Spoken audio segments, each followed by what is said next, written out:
So you can see the slide, right? It's very clear. And okay. Yes. Okay, Chumripsu and good afternoon, everyone.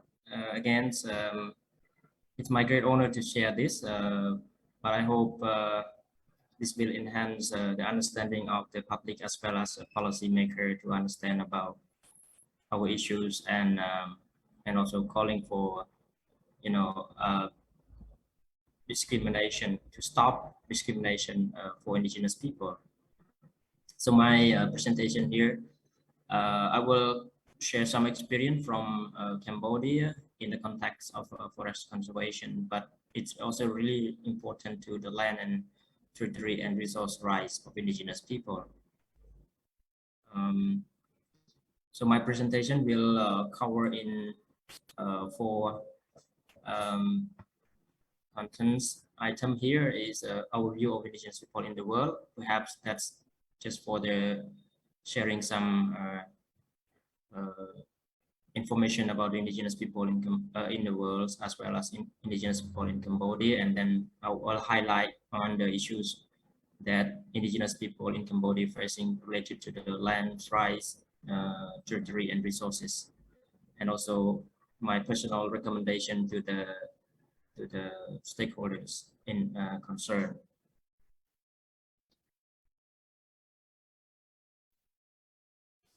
It's not moving. Okay, so for sure, this is all the data that indigenous people in the whole world is around 370 million live in over 17 countries in the world, and Asia is account for 70% of these 370 million people. And there is no defined term for indigenous people, or even because there's some debate or controversial debate at the international whether who should fall under indigenous or not indigenous. So that's why the international platform has decided not to define it, but they have also identified some common uniqueness of indigenous people. For example, they have distinction. Can you hear me clearly? Because I have some noise interrupt from outside. Sorry, it's in my home. It's there's a construction outside. I hope that's not gonna interrupt the voice. So let me continue. We have first, indigenous people are distinct in terms of social, political, cultural system from the dominant system. For example, we as indigenous people in Cambodia, we has against for the majority system that put in our community. For example, education, when they teach only in national language, but they don't teach in indigenous language, for example. That also we seem to have like every indigenous people, they used to be there, they for generation or thousands of years, and the existence is there before the newcomer, like colonizer or the outsider coming in. And for example, in my part, before we never encounter like Khmer or Vietnamese, but now it's like they're coming in, and we experience that as a new change for us. So the term indigenous people, I think it's varies from country to country. For example, in Vietnam, they may not recognize as indigenous people. They call it ethnic minority. In Cambodia, the term used indigenous people is like indigenous minority as well. But the term we have in Thailand or may not be used that word as well. Even in Myanmar, the term is pretty new for them, but each of us has understand that we are the peoples from our own land, and we uh, inhabit there for generations. And of course, we face the same situations. First is lack of participation at the national politics. That is one of the issues that they internationally identify that the reason why. Sorry.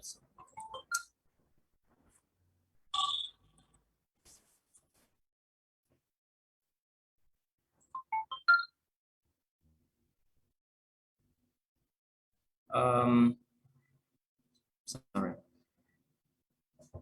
And of course, we are severe in terms of poverty and vulnerable to economic and social developments. That's how we normally living in a remote area and lack access to public service, healthcare, and education. Of course, we also experience a lot of human rights violations and non-recognition, for example, in Thailand or in uh, other part like Myanmar as well. No, mate. No, cập job ở trong online này bật tập ơi qua mày mình. Excuse me. Someone who just called me.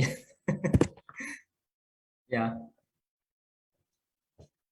So in Cambodia, you can see in the maps mainly indigenous people in the northeastern part of Cambodia, and my people is from this province, Moderator, and if you go further to the south, it will be Vietnam, and then part of our people is from here. But we account for only 1.4% of the total populations that, and we has the group that in Cambodia that existent now is around some data so that 17 group, but also from the previous data is that it's 24 groups in the whole country. But we are in the whole country. We have more than about 503 communities, and but we are living in a vast majority of the land of the country. You can see in the map that even we are small in population, but we are very huge in owning our customary land, 10 years. So as I said, we living in our lands for generations, and for example, in my community, we experience the new coming from I mean like colonizers from France, and later on sometime Japanese, and later on American is coming in, but like later on we've experienced like encounter with Khmer and as well as Vietnamese and others group. So, but before we never experienced that before 1800 something. We never experienced encounters new people coming into our area.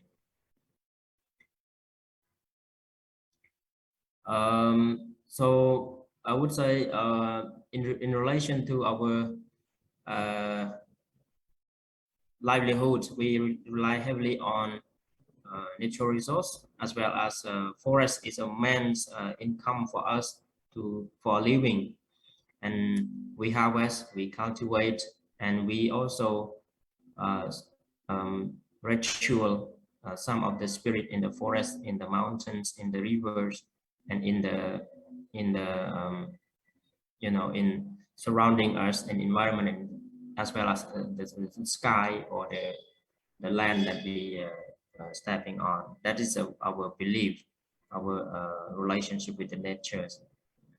So because of this, under the Cambodian development scheme, that they see our land is rich in natural resource, so it is for them to take it. Like the government, when they produced the land laws 2001, there was a lot of controversy in this because people still acknowledge that all of the land is belong to the people, but the state claiming the mountain, the river, the forest belong to the state land. So and this has been a controversial state that pushed the indigenous people in Cambodia to dispositions from their own lands. For example, in order to obtain land ownership, you have to do communal land registrations. So, but the communal land registration is very lengthy and it's very costly, and you cannot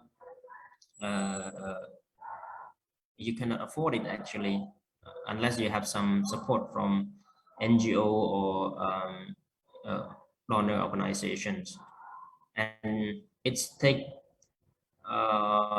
in some cases like almost 4 or 5 years to apply for the land title. And but instead the government has provide a speedy recognition to the private land registrations, and as well as the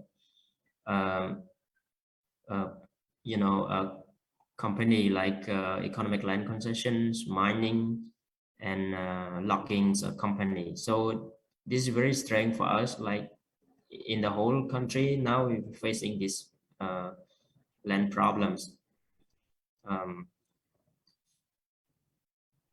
Yeah, even those if you look at the our constitutions as well as the land law, there's no authority outside of the community may acquire any right to immovables in property belong to indigenous people. That is the provision in the law had said, but in the reality, our lands, our forest has been taken easily by the state, by the local authority in the name of developments.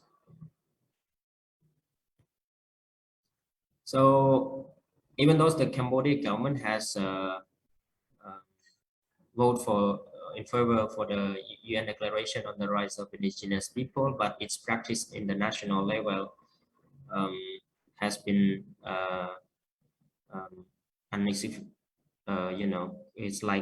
it's not significant at all. For example, the communal land registration that I mentioned earlier, up to now is less than 30 community has registered as a communal land title among 500 community.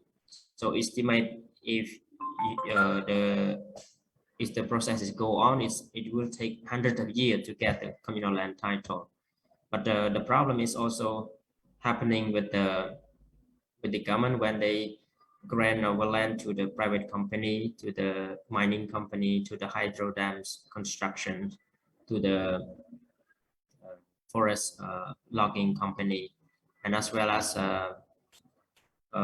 sometimes they safeguard us in terms of forest conservation, meaning we can live there, but we cannot own the forest. We cannot manage the forest, or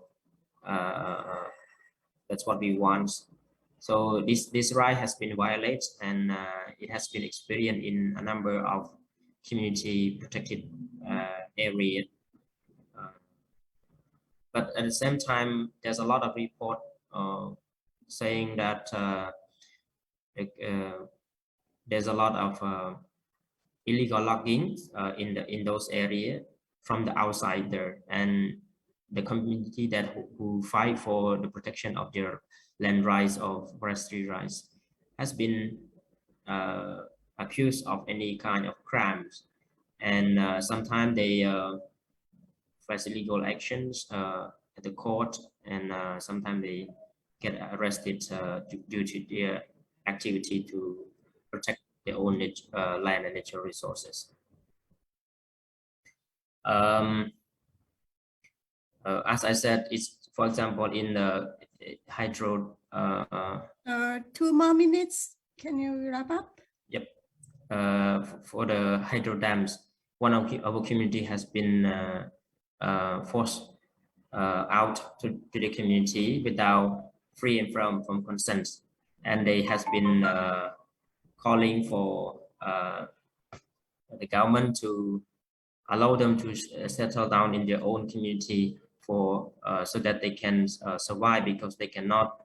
And when the government has relocated them in outside, there's no proper support for their livelihood, and as well as revitalize their own cultural and social problems.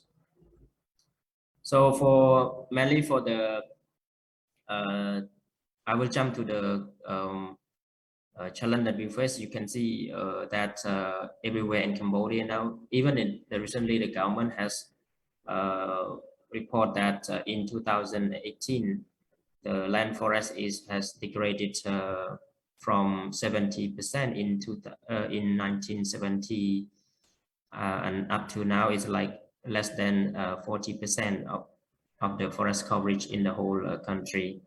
But there is some report that there may be less than that, and those who affect the most is the indigenous people, because as I said earlier, we rely heavily on the forest for our survival. So I will go to the recommendation. So basically, our recommendation is that we want the government as well as all the stakeholders to promote and protect our rights to land and natural resource, as well as allow us to live and stay in our ancestral land, even those whatever you define it as a protected area or not. It is our right as indigenous people to live there, and every project, development project that given to the private company or the powerful and the rich, they has to obtain our free from consent. Otherwise, there will be a lot of problem with the community that stand up to the projects, again to the projects. And one more thing is that we will also call for the government to recognize and monitor some of the illegal logging or issues related to the illegal occupation of the lands that owned by the powerful and the rich. When the community try to defend their rights, they has been always accused of protecting their own land and their own forest, and sometimes they has been even somehow threatened for their security and get killed or sent to prisons. Yeah, so the last part, perhaps I think what we can see that as the major part is the government should review its policy and law that to comply with international standard, and also enforce the law for the protection of indigenous people rights. So that's all for me, and thank you.